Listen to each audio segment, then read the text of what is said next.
Bonjour tout le monde, j'espère que vous allez bien. Aujourd'hui, on va parler de l'architecture de nos M57. On va rentrer encore plus dans le détail que dans la dernière vidéo, pas celle du pack M, mais celle juste avant, avec le nouveau logo de la chaîne d'ailleurs, en miniature. Mais avant ça, les 2 dernières semaines ont été bien chargées, donc je vais vous faire une petite mise à jour sur le sujet. Dans la dernière vidéo, montage pack M, vous avez pu apercevoir un M57 N2 posé dans le fond. En plus de ça, vu qu'il m'en manquait un pour avoir la collection complète, eh ben, j'ai été récupérer un bloc complet de E46, phase 2, 204. D'ailleurs, je vais vous donner un peu l'explication des moteurs parce que pour certains, je pense qu'entre N, N2, 306D1, D2, T3, ça doit nager un petit peu. Je vais vous vulgariser ça propre, comme ça on va parler tous la même langue, ou même tout simplement pour votre propre culture générale. Entre-temps également, la roue Jimola est partie. Ça, c'est OK. Il y a également eu l'événement Motortech à Ecosville, qui était superbe.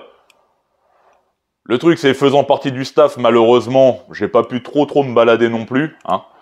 Mais j'ai pu croiser quelques abonnés. Merci à vous d'avoir participé à l'événement. Et j'en ai également croisé d'autres au BFD la semaine qui a suivi.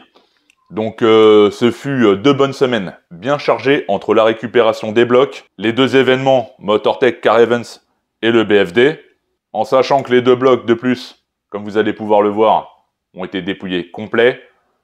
Un des blocs et la culasse qui m'intéressait sont déjà en usinage et d'ailleurs finis, il faut que j'aille les récupérer. Et j'en avais profité lors de la dépose de récupérer le D30 qui était flingué avec sa culasse.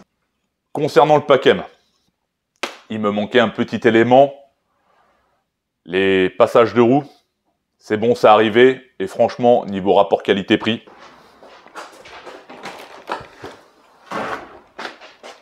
il repleut là. Putain.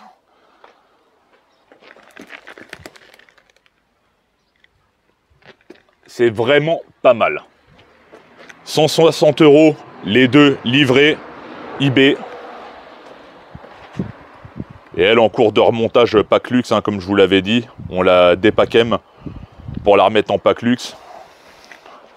Celle-ci que certains ont pu apercevoir au BFD et à Ecosville également. On va se remettre à l'abri pour le coup.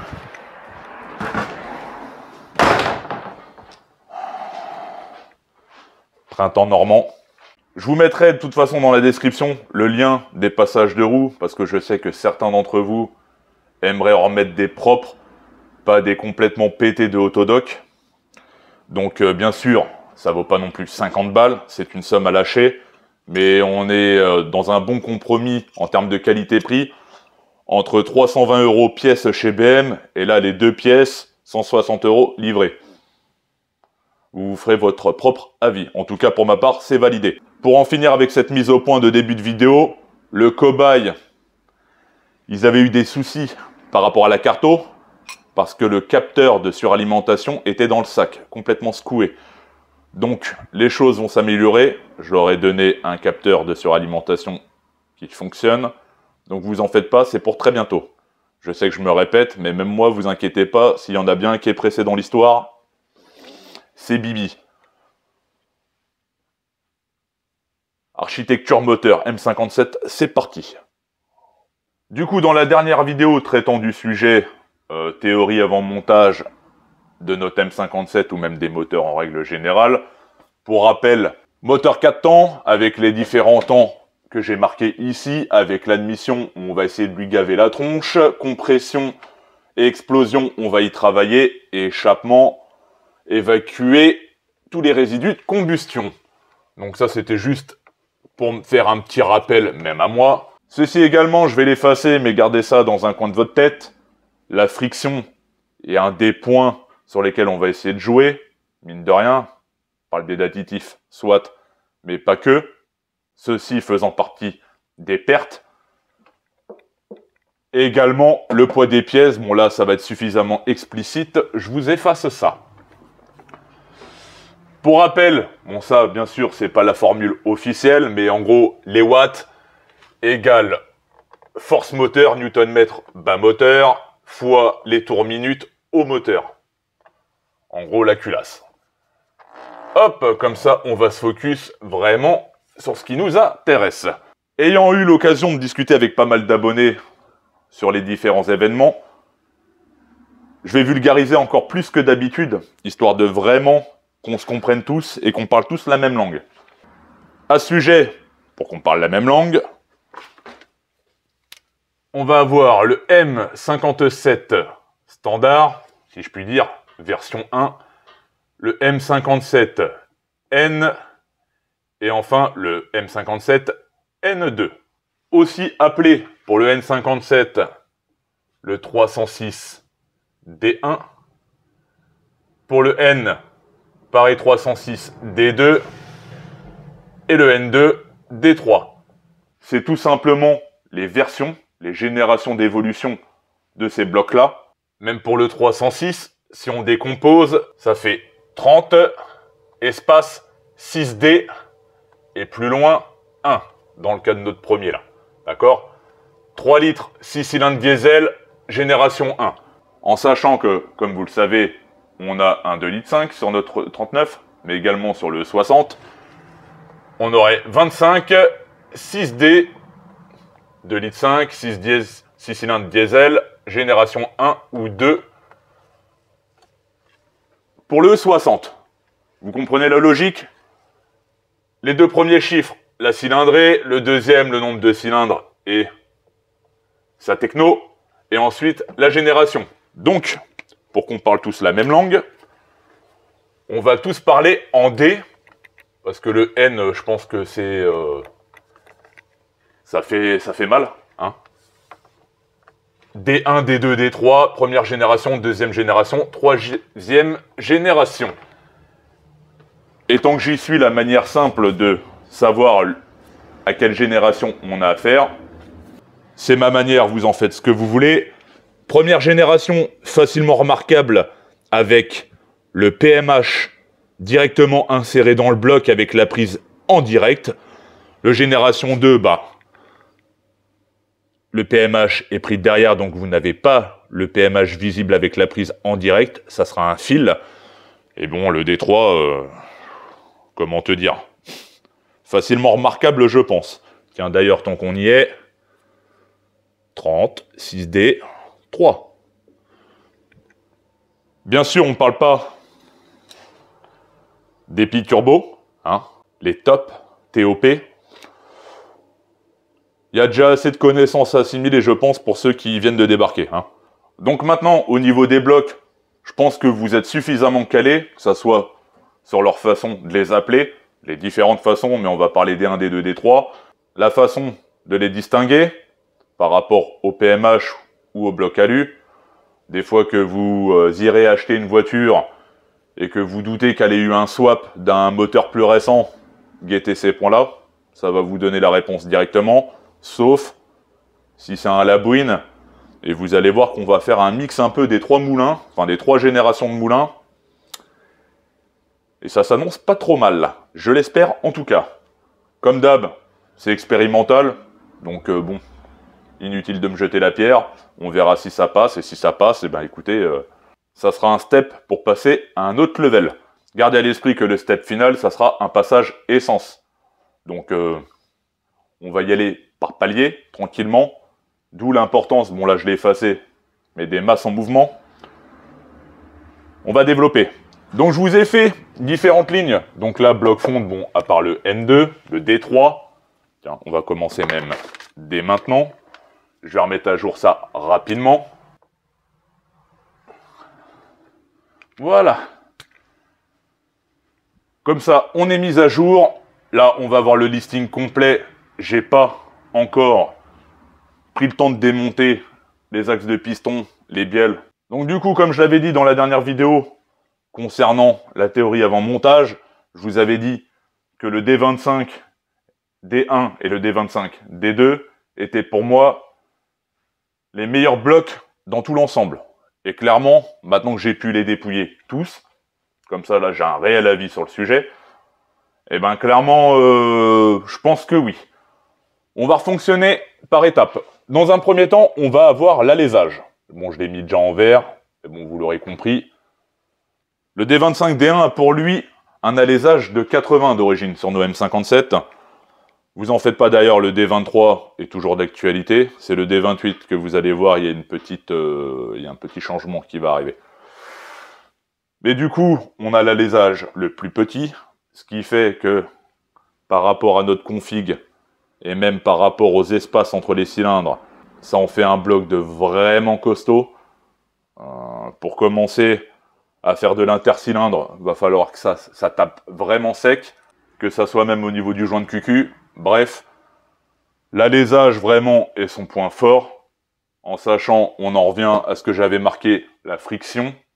Vous aurez compris que plus le piston est gros, et plus la distance, la circonférence de notre cercle est grande. On a plus de friction, là j'exagère exprès, hein, mais on a plus de friction sur un diamètre 84 que sur un diamètre 80. Plus on va avoir un alésage grand, plus on va avoir de surface de contact, donc machinalement, vous l'aurez compris, plus de pertes.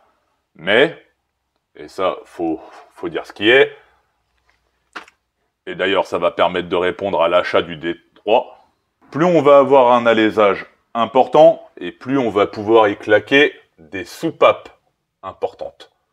D'accord? Donc plus on va avoir d'alésage, plus on va y pouvoir y claquer des grosses soupapes.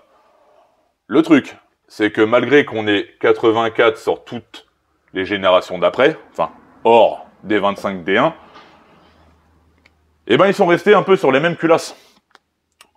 Au moins pour tout ce qui concerne les D1 là. Après en D2, bon, les culasses ont un peu changé, mais surtout au niveau des arbres à cam et des versions de distribution, qu'on va voir juste après. Mais là, où il y a eu du changement, c'est sur la dernière génération des M57, où ils sont venus y claquer des soupapes d'admission plus grandes. Ça tombe bien, j'ai ça sous la main. Ici même, on va retrouver les arbres à cam de notre culasse de D3, hein, qui est partie en usinage et qui est prête. C'est quoi ça? C'est une toile d'araignée cette merde? Attends, dégage. Là, on va avoir celles d'échappement qui sont égales à celles qu'on a en général. On est à 26, en gros. Et on a nos soupapes d'admission qu'on gonflait un petit peu pour passer à 27. Comme je vous l'ai dit, le souci du détail, donc on va essayer de piocher le meilleur de tout ce qu'on a de possible concernant nos M57, afin d'en configurer un qui soit le plus optimisé. Attention, ma propre interprétation de l'optimisation. Ne me dites pas, oui, les 3 litres ça tourne plus fort, chez la cylindrée, etc. Soit. Moi je vous donne ma version, d'accord? Donc voilà pourquoi j'ai acheté un D3, qui d'ailleurs m'est revenu à que dalle, parce que je l'ai acheté 400 balles avec un potentiel joint de culasse, et je confirme qu'il y avait bel et bien un joint de culasse. C'était même pas, à proprement dit, le joint de culasse le problème, c'est le bloc alu. Je vous ai dit que c'était de la merde l'alu. Le truc, c'est que c'est carrément le bloc qui a déformé. La culasse, elle, est prête, rectifiée, 5 centièmes de défaut. Donc, bon, autant te dire que dalle. Le joint, d'ailleurs, c'est celui-ci. Et on peut voir, enfin, je sais pas, la caméra, ça va être une galère. Mais le joint a fait ça vers l'intérieur et c'est carrément le bloc lui-même qui a ovalisé au niveau de l'alésage au bord. Donc, il a carrément déformé. J'en ai carrément pété ma douille pour défaire la culasse. Parce qu'en plus de ça, vu que c'est de l'alu, eh ben, les vis de culasse, mon salaud, c'est pas de la petite vis, d'accord, hein, pour te faire une ordre d'idée. Voilà. D'accord? Donc, ouais, non, je confirme ce que je dis. Les blocs alu, ah, c'est léger, hein. Celui-là, tu le prends. Alors, autant celui-là, 70 kg, hein, sciatique en vue, mais autant celui-là, tranquille. Mais, ça reste de l'alu, hein. C'est pour ça que d'ailleurs, ils ont ces formes-là. C'est pour les renforcer à mort, pour éviter qu'ils déforment. Ils seraient tout lisses. Ils exploseraient direct, les machins. Donc ouais, non, pas fan, sans compter des petites choses comme ça, tu vois, c'est... Ouais. Bon, j'ai pas regardé, tu me diras, sur les blocs fontes, mais quand j'avais l'œil dessus, je me suis dit, putain, c'est crasse-pouille l'histoire. Mais ouais, malheureusement, l'alu, quoi. L'alu avec ses très bons côtés, le poids, et puis c'est mauvais, hein, que comparé à un bloc fonte, et ça reste plus fragile. Pour l'alésage, on est OK. Maintenant, la distribution, génération V1, ou 1, génération 1, ou 2. La génération 1, comme je vous avais montré dans la dernière vidéo, on a nos arbres à cam, on a notre pompe HP, on a notre vilebrequin, je ne compte pas la pompe à huile qui est identique à tout système, enfin à tout bloc. Et on va avoir notre distri sur nos V1 qui fait ceci. D'accord? Et sur nos V2, je vais mettre ça en rouge, elle fait ceci. Et même j'ai envie de dire qu'en deuxième génération de distribution, c'est-à-dire celle qu'entraîne qu'un arbre à cam au lieu des deux, il y a même deux variantes. Première variante, celle du E46, enfin les versions D2, qu'on parle la même langue, où c'est une vis centrale qui tient notre poulie, d'accord? Et il y a la version D3, où c'est 3 vis qui tiennent notre poulie. Le résultat est le même, hein, c'est entraîner nos arbres à cam synchro avec notre vilebrequin, d'accord, hein? Mais voilà, la petite variante de la deuxième génération. Par contre, pour tout ce qui concerne, bon là c'est un D1, mais concernant le D2 ou même le D3, on est exactement sur le même emplacement de ces éléments-là, d'accord?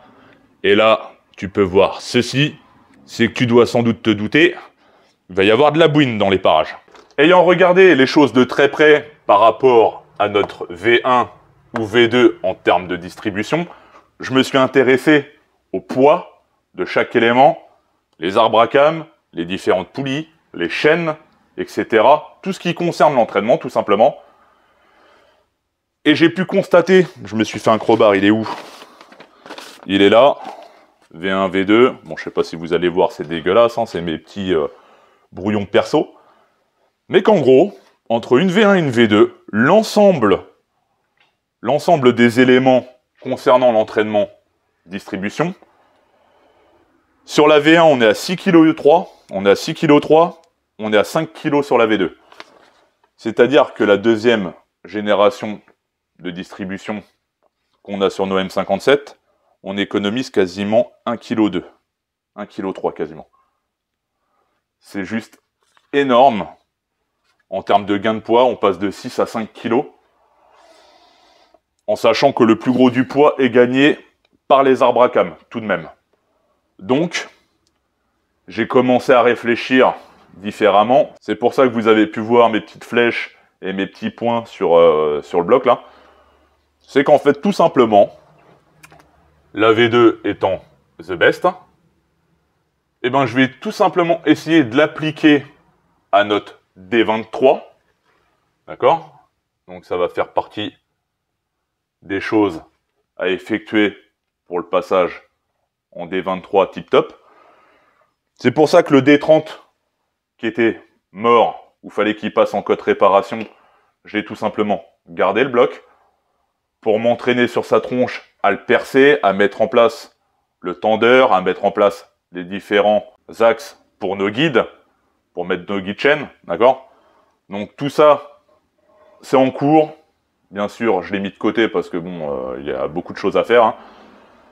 Mais en gros, gardez à l'esprit que je compte passer le D25 D1 avec une distribution, tout en le conservant le bloc 1, en 80 d'alésage, mais en le passant en V2. Pareil, on verra bien ce que ça fait. Qui dit V2 dit il faut la culasse qui va avec. Donc, la culasse du D3 va finir sur le bloc typé perf, qui sera, pour vous casser le délire tout de suite, un D25 au lieu d'un D28. Et la culasse du E46, D2, va finir sur notre D1 de litre 5. Donc voilà par rapport à notre distribution. 1 kg, c'est incroyable. Ensuite, une chose concernant toujours le bloc, au niveau de la cloche de boîte. Nos D1, on est en S, et les générations suivantes, en grande partie, sont en L. S pour small, L pour large. Enfin, c'est ma propre interprétation de la chose, hein. Mais en gros, vous l'aurez compris. Petite cloche, grosse cloche, les GS, mais pas les AGA, hein. Donc du coup, souhaitant conserver la cloche la plus petite par rapport à notre bloc, et ben mine de rien, dans les générations suivantes, ce qui va s'y approcher le plus, c'est les blocs de E46 ou X3, D30 en D2. D'où l'achat du bloc de E46 qui, pareil, j'ai acheté ça 400 balles, mais complet, faisceau, R90, injecteur, j'en passe. Je pense que c'est un bon achat, 260 000 km.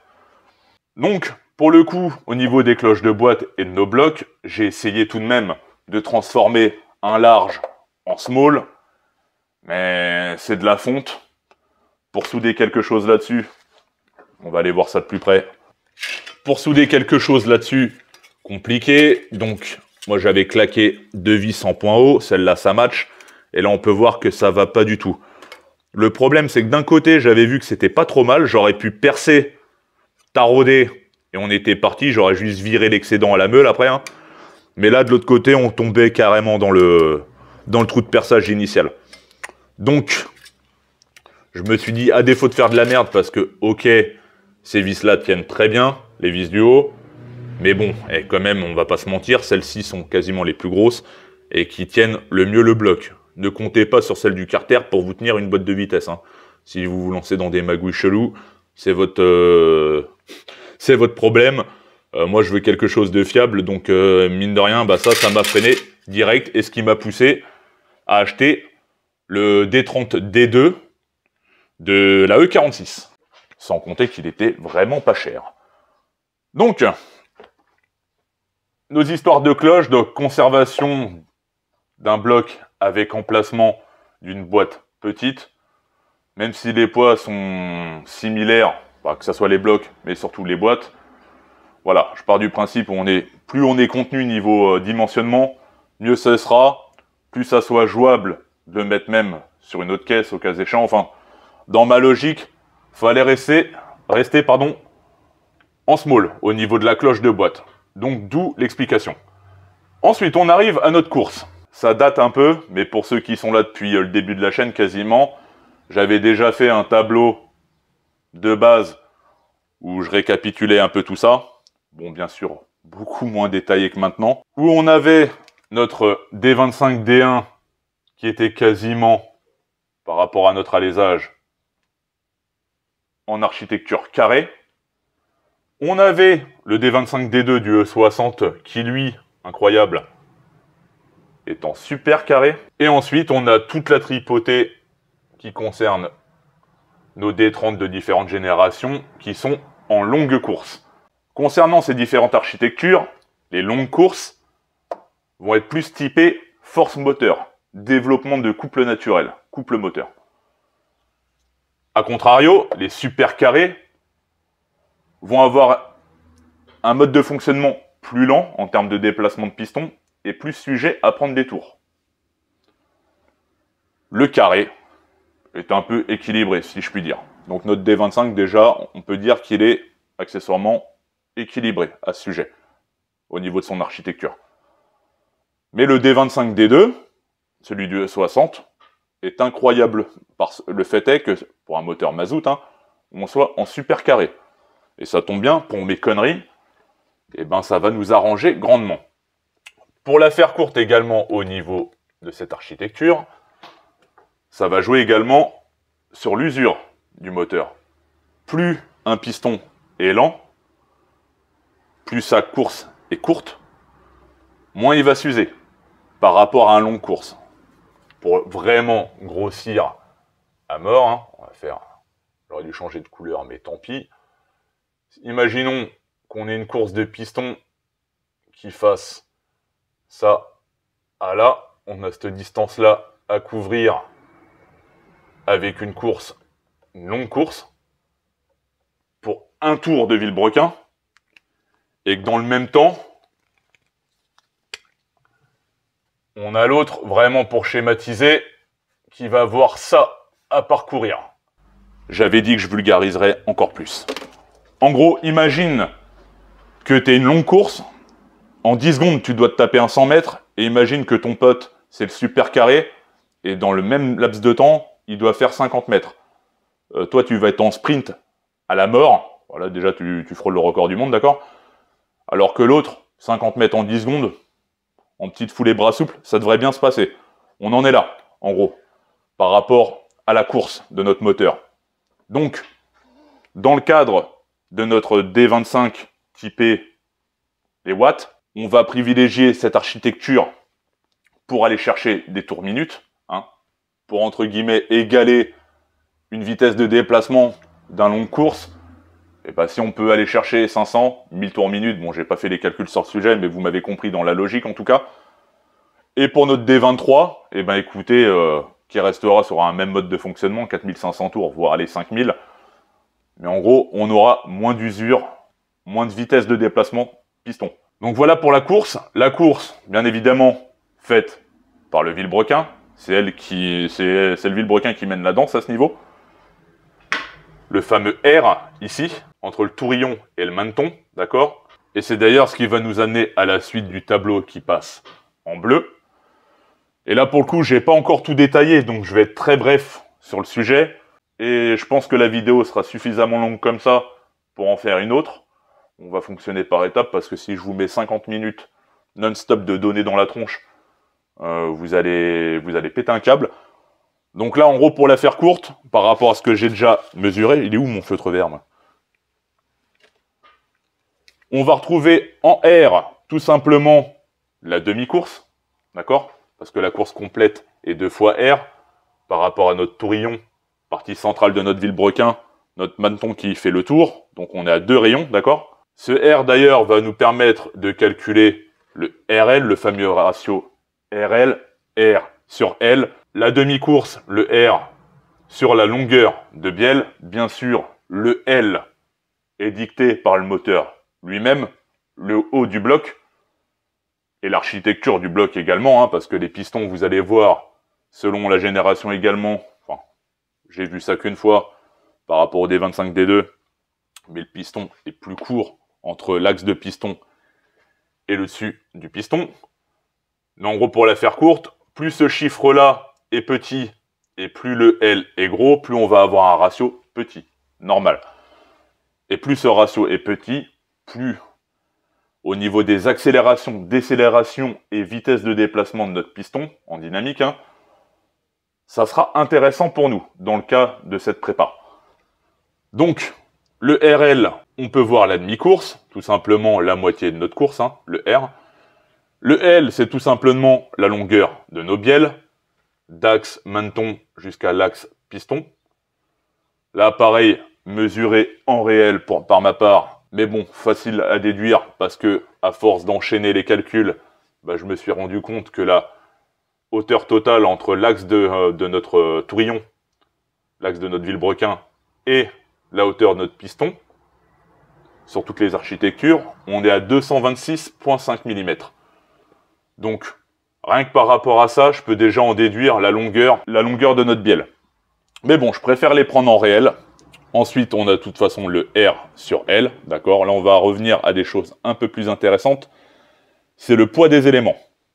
Alors, le poids des éléments, surtout dans le passage essence, parce que j'avais eu la réflexion que les moteurs essence avaient des éléments beaucoup plus légers qu'un moteur mazout.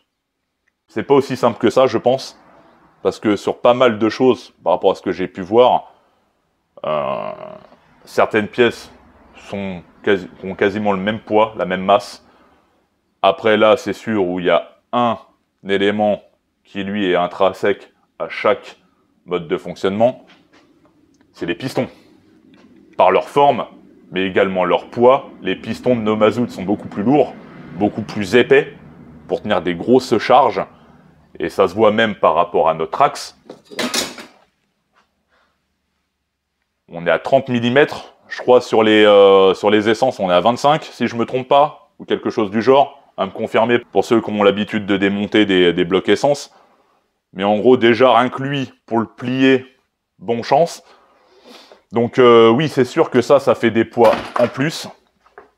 Et d'ailleurs, dans les subtilités, vous allez voir, bon, pas aujourd'hui, comme je vous l'ai dit, mais quand on va creuser chaque élément indépendamment, vous allez voir qu'on peut grappiller de la masse à pas mal d'endroits, si on le veut. Pour en revenir à notre vilebrequin, alors là, sans appel, le D2 en 2,5 litres, 18,8 kg le vilebrequin contre une moyenne de 24 kg pour tous les autres. Alors, je sais pas si vous vous rendez compte, mais 5 kg de gagner sur un vilebrequin, c'est incroyable. Même moi, franchement, quand je l'ai pesé, j'ai dit, attends, il fait que 18 kg, et puis bah, tu le sens, hein, 5 kg. J'ai été sur Real OEM des fois qu'il y aurait un souci. En effet, bah, d'ailleurs, je vous mets la capture d'écran. Il fait bien 18,8. Donc du coup, là, bah, sans appel, hein, la config de mes deux prochains moulins D23 et du coup D25, parce qu'on sera sur un alésage 84 du E46 et sur du 75.1. Et pour ceux qui se diraient, bah, pourquoi t'as pas gardé le bloc du E60 du coup, si t'avais pas suivi, la boîte, large. Et pour la passer en S, comme j'ai pu l'expliquer. Donc, on va être sur un 2,5 litres à défaut d'un 2,8 litres, parce que le 2,8 litres, suite à ma réflexion d'ailleurs, comme je vous l'avais dit dans la dernière vidéo, que l'alésage avait un problème, je me suis dit que j'avais un autre bloc, le D1 en 80 mm, à réaliser jusqu'à 84, mais comme je vous avais dit, le coût du réalisage du bloc était carrément plus cher qu'acheter un bloc complet, d'accord? Mais en gros, dans cette réflexion-là, eh ben, le D28 que je comptais réaliser est tout simplement un D25, avec les 82,8 de course, réalisé à 84. Tout simplement. Donc, vu que je n'ai pas de budget suffisant pour jongler sur 15 blocs à la fois, et me focus sur un pour le moment, la fraîche, hein, eh ben, désolé, je me focus d'abord sur le D25 revu et revisité par mes soins, et après le D23, et ensuite, après le D23, je pourrais me taper un délire à faire d'autres moteurs. J'aimerais bien hein, faire tous les moteurs, toutes les combinaisons de moteurs possibles et les passer au banc et voir ce que ça dit en termes de différence pure. Par exemple, alésage 80, partant en longue course, alésage 80, en passant sur un vilebrequin à 90 en course. Ah bah là, t'as un petit alésage, mais t'as une course de fou furieux par rapport à sa config. Donc vous voyez toutes les variantes possibles. Au moins là, franchement, le tableau que vous avez, je crois que je l'ai jamais vu. Et d'ailleurs, ça m'aurait bien aidé d'avoir ça quand j'ai commencé à me lancer dans le délire, d'accord? Donc je pense que ça, c'est de la pépite. Poids de vilebrequin, ensuite on va avoir le poids des bielles. Bon, bien sûr, dans la logique, par rapport à notre alésage, piston, axe de piston, je pense qu'on est les plus légers. Hein. Plus le piston est petit, moins il y a de matière, plus c'est léger. Normal, pareil pour l'axe. L'axe est plus court, vu qu'il joue avec l'alésage. Les bielles, bah mine de rien, pour une course à 82, c'est l'une des plus légères. 600 presque 80 pour un D30 D1. Voilà, là on est sur vraiment les masses. Je vous ferai un tableau complet au moment venu. Là, je m'étais fait un petit délire du poids des composants selon la config, mais bon, vu que tout ça a été revu par la suite, c'est plus d'actu. Petit détail ici, le petit A, la distance entre l'axe et le haut du piston, comme on peut voir sur le D25, D30, en D1, D3, c'est 47 mm. Il y a surtout le D25 en D2, lui qui passe à 46. Donc la masse, la hauteur de piston est plus courte d'1 mm. C'est d'ailleurs pour cette raison-là, à l'époque où j'avais prémonté le D23, j'avais demandé à Elring de me faire un joint de culasse sur mesure. Bah, déjà voir si c'était possible. Il m'avait répondu que oui. Mais vous comprenez pourquoi? Parce que vu qu'on garde un piston en 47 mm, mais qu'on récupère vilebrequin et bielle de notre D25 D2, et ben le problème c'est qu'avec le piston du D1 en 80 mm, on est 1 mm plus haut. Donc vous avez l'explication du joint de culasse sur mesure. Mais bon, qui dit rehausser toute la culasse d'1 mm, d'un bon gros millimètre, hein, et ben tout ce qui le concerne va monter également d'1 millimètre. Je pense aux fixations de turbo. Bon, après 1 mm, ça reste pas grand chose. Mais par exemple, le petit support de turbo, s'il remonte d'un bon millimètre, pour y claquer les vis, pour être un peu emmerdé. Donc réaliser les trous de perçage du fameux support en question. Enfin, vous voyez un peu les petits détails qui en découlent de cette chose-là. Mais tout ceci, on y reviendra au moment venu. À titre informatif, Tourillon, notre axe de Villebrequin là, 60 mm, Menton 45 mm. Ça fait des gros points de fixation quand même. Hein. Et axe de piston, 30 mm. Voilà concernant l'architecture moteur. Et pour finir là-dessus, en continuité directe avec la dernière vidéo traitant du sujet, je vous avais parlé pompe à huile. Ça, c'est ce que j'appelle du gabarit. J'ai essayé d'y greffer la pompe à huile d'un D3, sur un D1 ou D2 d'ailleurs, mais malheureusement, ça ne matche pas. Donc, par principe, le D3 est censé donner plus de pression d'huile. Pour rappel, plus il y a de pression d'huile, enfin, dans la limite du raisonnable, attention, ne me faites pas dire ce que j'ai pas dit, mais plus on pourra y mettre des watts sans tout arracher, d'accord? Ça n'allait pas du tout pour le coup, donc, à contrario, je me suis dit, phase 2, on dépouille les pompes et on essaye d'y switcher les internes. Et là, surprise, c'est identique, à tout point de vue quasiment. Hormis leur lieu de passage, le lieu de passage de l'huile, en cas de surpression, on a une sorte de bypass qui permet d'évacuer l'excès par ici de notre huile. Mais nous, le plus important tout de même, c'est le tarage de ces ressorts qui sont, franchement, en tout cas à la main, et même par rapport à l'aspect, la section, etc., on est exactement à l'identique. Vous en faites pas, je vous ferai un truc dédié à la pompe à huile et au circuit d'huile d'ailleurs, hein, parce que bon, c'est un petit sujet à traiter tout de même. En tout cas, j'espère que toutes ces petites explications concernant le M57 vous aura plu pour votre propre culture personnelle, pour ceux vraiment qui partent de rien. Et puis bah pour ceux qui aiment ces blocs-là depuis longue date, vous allez peut-être avoir des infos que vous vous doutiez même pas. Donc, voilà en gros le plan, vous l'aurez compris, un D25 avec le bloc du E46 Villebrequin, du D25 D2. Pour le choix du piston, ça reste encore à déterminer, la segmentation. Pareil, petit à petit.